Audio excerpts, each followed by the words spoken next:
They were a little apprehensive, like anyone would be if you're getting involved in telling the life story of oneself. I was coming from the guy that made the Howard Hughes story, the Muhammad Ali story, and kind of coming from an area of a big Hollywood film. But I thought this story deserved to be told by at that level. And we kind of just started conversations, asking a lot about Freddie's life. I was asking when he got diagnosed, how did it feel to be on the Live Aid stage, and kind of just asking him a lot about Freddie at that very first meeting. And came out of there and just kind of really wanted to do it, but didn't want to overplay my hand and seem too keen. But I was very excited about it. They were heavily involved from day one, and that's the way I wanted it, because you're telling their life stories and no one knows better. You can read as many books and articles and magazine articles and watch videos and interviews, but when you can actually sit with the guys that can take you through the history, that can tell you anecdotes of Freddie and things about Freddie that you would never find out even via the internet nowadays. It meant the world to me to have kind of build this family between us all. And I was very much in the mindset with them that let's not make this unless we feel it's really right to make. Story-wise, cast-wise, everything else had to fall into place. So for a long time, there was a lot of stop and starts, and mainly that was about the script. There was just times where I thought the script's really good and we should move forward, and then I'd get cold feet and say, it's just not good enough yet.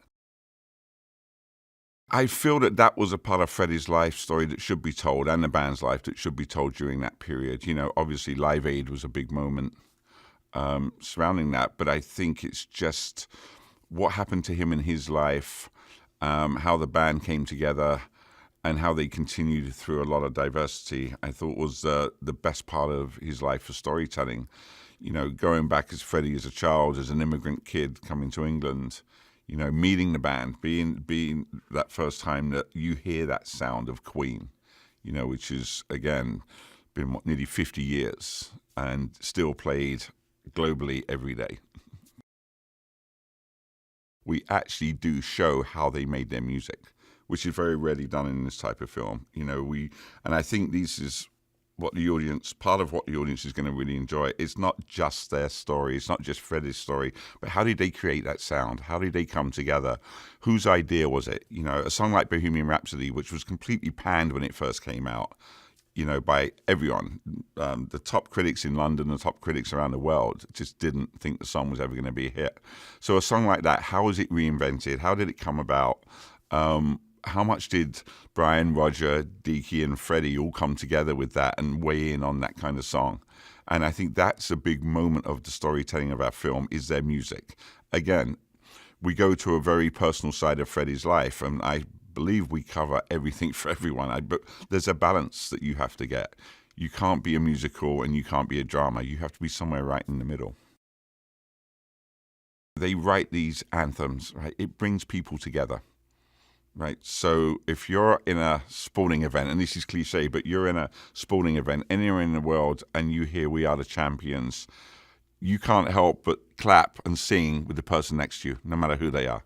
And this is part of the feeling I wanted to capture from the film. I want people to come out of this film and hug the person they're next to, right? And sing along with Queen songs.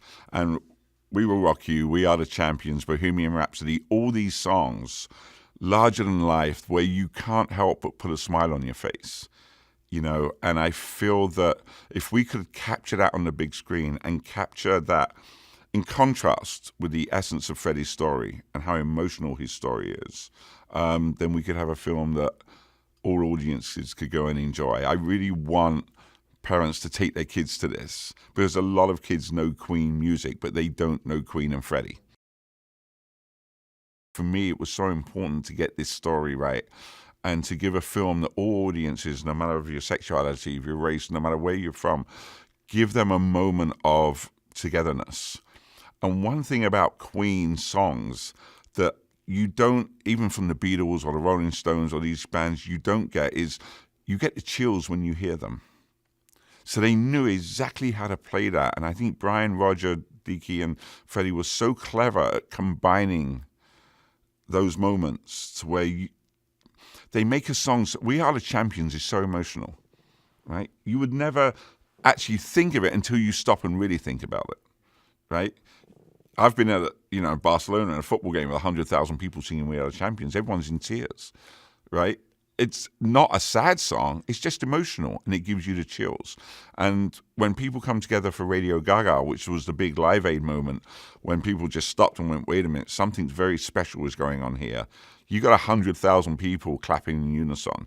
Now, being from the UK, quite honestly, we grew up with that, but the rest of the world didn't. And they saw for the first time what it can be like to go to a concert and have that kind of interaction with your neighbor. And that's exactly what Freddie wanted and the band wanted. I just did a double take. I didn't really know him. I'd seen Mr. Robot, but I hadn't seen his other work, and I had no idea he was a guy from California. I had no idea of his background or anything. And he came in, and I was like, whoa, this is Freddie. I mean, this personality is Freddie. And he wasn't just acting it. It was something that came natural to him. And so we spent a lot of time together, and then I believe I said to Dennis, he was amazing, but I'm still not 100% convinced. And I think Dennis called him and said, you might want to put yourself on tape. And he did this iPhone kind of interview as Freddie Mercury. And they sent me that. And I was like, oh my God, this is it. This is the guy. We found him.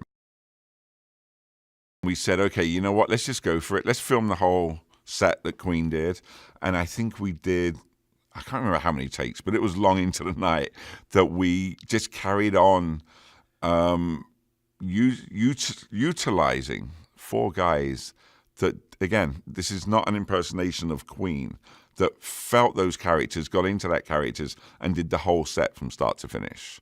And the energy that took to keep going and going and going was so high that no one wanted to stop. I remember okay, we've got to wrap, we're going to go home.